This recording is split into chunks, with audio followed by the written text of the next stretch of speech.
just watched 73 Yards. So these are my first thoughts. My initial reaction is quite positive, which is nice. I spent the last couple of weeks not being massively enamoured with the episodes. I have since rewatched the first 3 episodes, and I might, by the end of the series, do sort of a season overview, episode ranking type thing. So I might save my opinions on those first 3, how they've changed. But my opinions on all 3, I think, have changed, some more than others. But generally, I found a lot more to like the second time round. But I was intrigued by this episode, and I think that the overall, my guess, as always, I've not looked at the sort of general reaction. My guess is that it'll be largely positive, but some people really won't like it.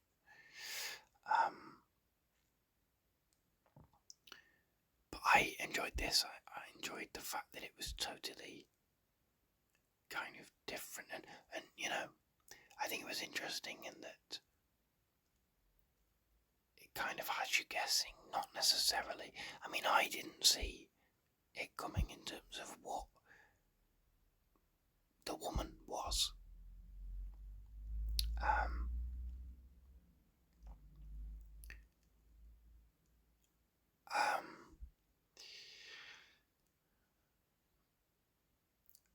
But I'm trying to think. Yeah, I didn't see it coming, the sort of reveal. But I think what's great about this episode is that not only does it keep you guessing on what she is and what it is she's doing that's affecting these people, but also in terms of like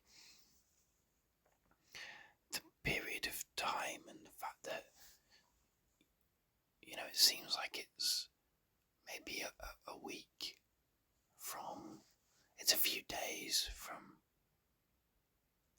when she first arrives, that she leaves Wales and arrives home, and then she says it's about a year and a bit ago that her mum left her and changed the locks on her and stuff. When she's talking to Kate, and then you get the sort of montage sequence with the birthday cards, and you see her growing up. She turns 40, and it's sort of like, well, this isn't right. Initially you think, okay, maybe she's going to age a few years and then get back, join the doctor again. But then, of course, she becomes 40 and then like 80, and it's like, well, that's, But I thought this was fun's not necessarily the most apt word, but I really like the mystery of it, and I like the way, especially at the start in the pub, the Welsh pub, the sort of way they played on the folk horror and the, all that aspect, and then they were just sort of having a laugh, and they're going, yeah, obviously we've got card payments, and which, that's just, I don't know that any of those Welsh characters were necessarily, the pub landlady wasn't the nicest character, but there was a kind of a weird sense of humour there. You can really tell that Russell enjoyed writing the Welsh characters. I recall a while ago, I think it was on a radio thing, Russell said that he thought that episode 4 was one of the best things he's ever written, and I can absolutely see why Russell T Davies thinks that about this episode, which sounds more like dismissive than I mean it, because I did really enjoy it, but it's absolutely all the sort of stuff he likes to write about. But I think what I appreciated about this, actually, something that Russell has talked about with this series, is it being really fun, you know, and making Doctor Who fun. There's so much not great stuff in the world that Doctor Who is escapist fantasy, and should just be fun. Episodes 1 and 2 of this series and the Christmas special were really kind of playing in that sandbox of a fun adventure, where the third episode kind of was a bit more hard sci-fi and a little bit, I wouldn't call it necessarily dark or but it had a tension to it that the previous episodes didn't,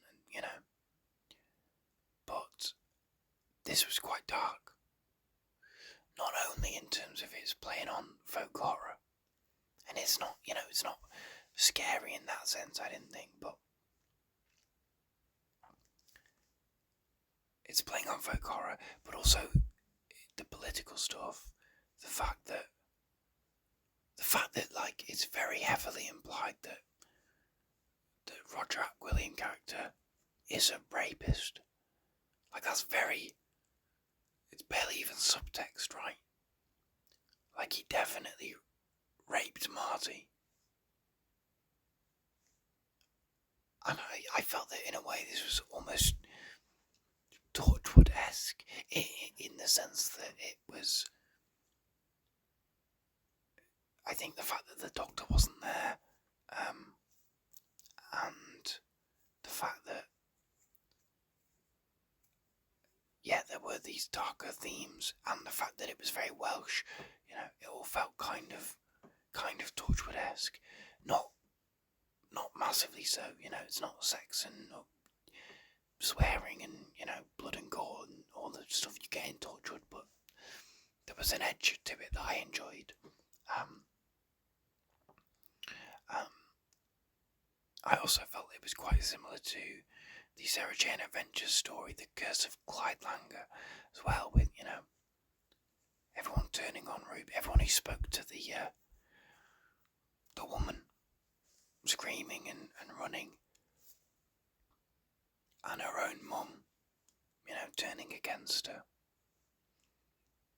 I thought it reminded me of that story, but not in a necessarily derivative way.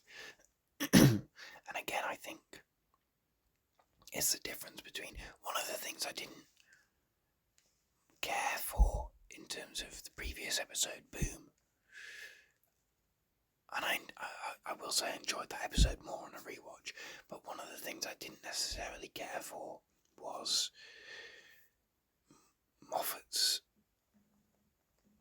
way of writing dialogue for the Doctor is so notable that I felt it was like, for me it just felt kind of like I've seen this before, and like in Space Babies, there are moments in that with the Doctor talking to Ruby and the phone call. I'm like, well, that's the end of the world.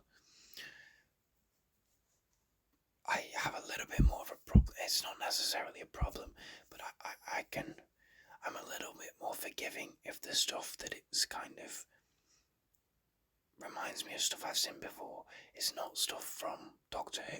And of course, I said this was like Torchwood. I said it reminded me of a Sarah Jane Adventures story. It's in that world, that universe, but if it's not in the show itself, I think that's kind of, I don't know.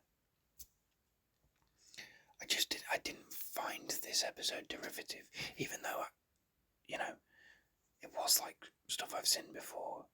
That's not negative. Of course, the real star of the show is Millie Gibson this week.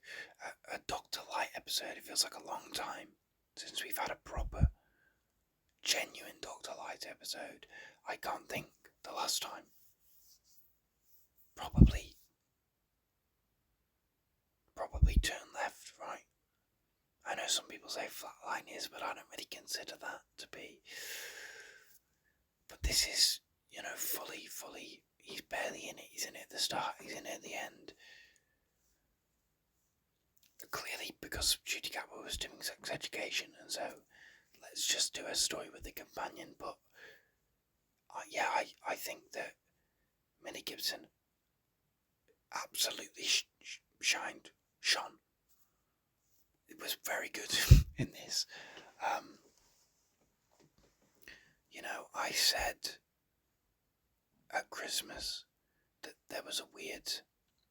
You may recall, if you've not seen, if you don't know my thoughts from the Christmas special at Christmas, I recall watching the Christmas episode and not really getting along with the character of Ruby Sunday and not really getting along with Millie Gibson and what she was doing. And I realised at the time that because I'm an actor, a young actor, and Millie is younger than I am, there was a kind of almost a resentment, not a resentment, but there was a bit like, I realised I had a bias there that I said at the time that's something I need to get past and work out. I kind of have done that now. That bias isn't there anymore, and I can watch this and go, she's a fantastic performer. She's a fantastic actor. She just is. And I think, very rarely does a companion actor to get an episode like this where it's just them, basically. I think this is great, and I don't think Ruby Sunday is going to get a better episode in her entire run, in this series, in the next series. I just don't think you're going to get a better showcase for the character, and yes, that's the writing and the story, but that, what Millie is doing, the way she's performing it, I thought actually, although it was a bit silly when they tried to pass her off as being 40, because the glasses make her look older, but not that much, but okay. But I felt that what her performance sold the fact that she was older. I think she's very intelligent, very mature, and very. I just think she's a great performer, a great actor. And whatever bias I did have, that's gone now because I've worked past it in my own head, and you kind of can't deny her talent, I thought she was fantastic, and I thought she played this really well. Especially as she moved in the story and she got older, and it was great seeing her. I mean, she was great at the dramatic scenes of losing the Doctor and the confusion initially, and then her mother turning against her and all this. But then when she sort of got older, and the point where she realised, I've got to stop this guy, and she kind of became set on a mission, and she had this thing that she was going to do. I loved all that. I love that stuff. And I thought, she played it really well. She sold the aging for me, and I thought it was a really triumphant moment when she defeated the Roderick William. I was smiling. It's so nice. It feels like age. It's so nice to be able to be genuinely, really positive about an episode. I don't think I have been since Wild Blue Yonder, right? Where I've just come away from an episode and really enjoyed it.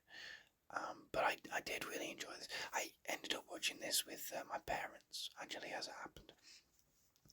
we were talking about it a little bit after the fact because my mother didn't quite get what was going on. And maybe some of the specifics might be a little, like what was the woman saying to those people to make them turn and scream and run? I don't think you're supposed to know. I don't think it really matters.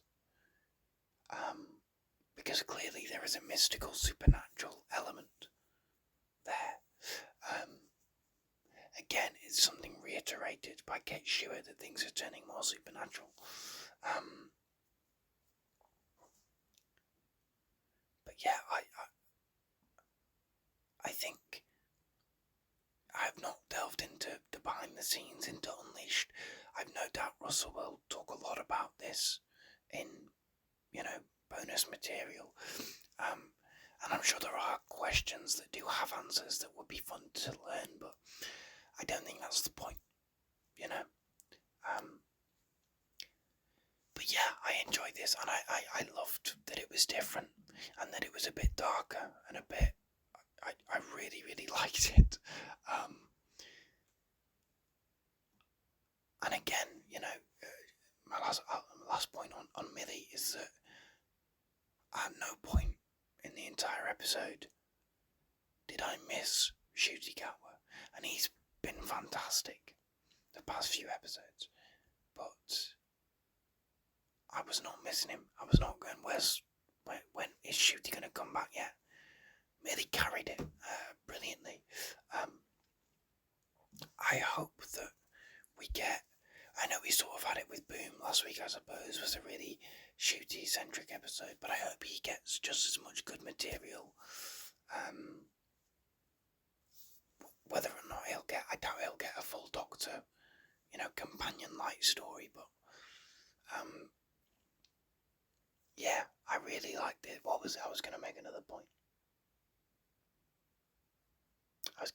Susan Twist. The fact that we're now starting to actively call out Susan Twist, which again I explained to my mother because she hadn't realised about Susan Twist, and I pointed out who she was in the previous stories, because the show has now pointed out.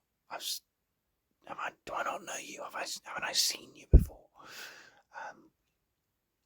Susan Twist is an interesting mystery. That seems to be going nowhere, but it's very... Is she the monk? Is she the Rani? Is she a TARDIS? Who knows what the deal is with Susan Twist? I am intrigued by that. We didn't get much on...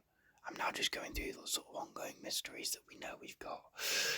We didn't get much about the snow. We did get snow, and we get told that Ruby controls snow, and we get told that once her mum turned her back on her, it never snowed again. So that's just, it seems like snowing in general now is something to do with Ruby, but it's clearly tied to her and her mum, right? Mrs. Flood is an ongoing mystery that we didn't really get any development on. We get a brief couple of lines from her, but Russell said that Mrs. Flood is a slow burn, right? So I'm not even sure that that'll get resolved by the end of this season. We know Millie's staying on for the next series, so I don't think we're going to get much of Mrs. Flood this series, to be honest. And I'm trying to think. Is there any other mysteries that were touched upon here? Not that I can recall. But yeah, I thought that this, if you can't tell, I enjoyed this. I'm genuinely really happy to be able to be positive. I try to be positive, but if I have problems with a story, I'll say them. And I don't think this was perfect. Is it one of the best scripts Russell T Davies has ever written for the show? As he would probably argue, maybe. I think it'll need a few rewatches. I think it'll need to sort of stand the test of time a little bit. I don't know that it's up there with stories like Midnight and Waters of Mars. He's a co-writer on that, isn't he? Turn Left.